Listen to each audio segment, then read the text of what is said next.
in Lahore, for example, the top 2 or 3 universities, they are like the Oxford and Cambridge of Pakistan. Anybody who studied there, they're like, I studied there.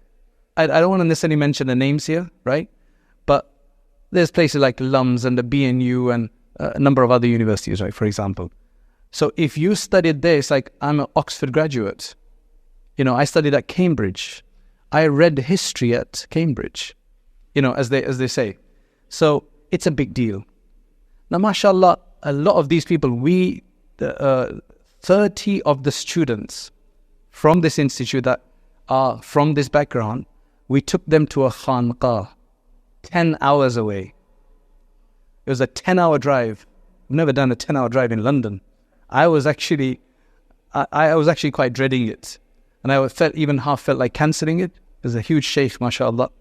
But when I found out that 30 of them are ready to go, I said, Bismillah, let's go. And Allah made it very, very easy. And they were absolutely taken aback, both by the sheikh and his humility and kindness and just amazing nature and the whole situation that, in this spiritual retreat.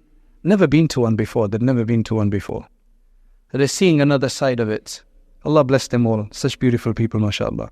So, our local friends there and students, they've been working in these universities to try to bring that and change. So I remember 4 years ago, 2020, I was told that I had to give a lecture in one of these universities. And I was shocked what I saw.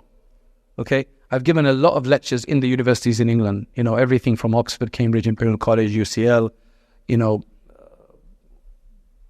the other one in London? All of these, King's College, all of these main ones. I've been to pretty much all of these universities, right?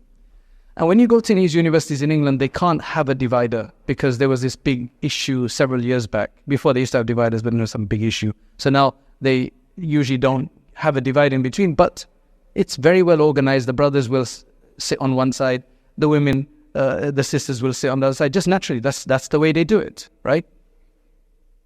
Here, when I went 4 years ago, they were sitting mixed.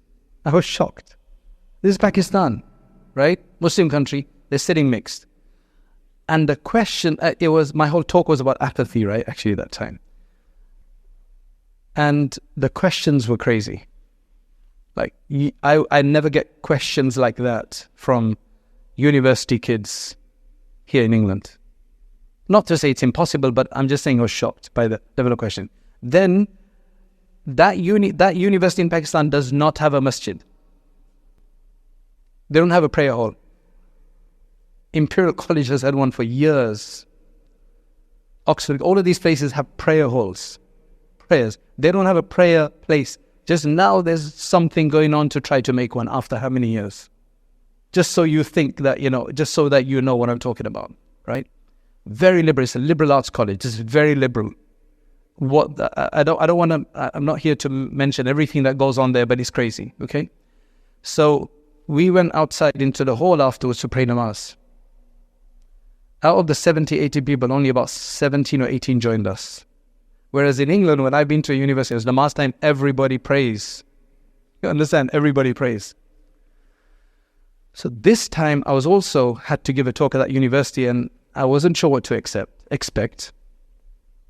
It was a program with myself and Muhammad Hijab. So he spoke first, and then he went. When I got there, his talk was actually an LGBTQ, right? Alhamdulillah, this time when I went in, the women were sitting separately from the men.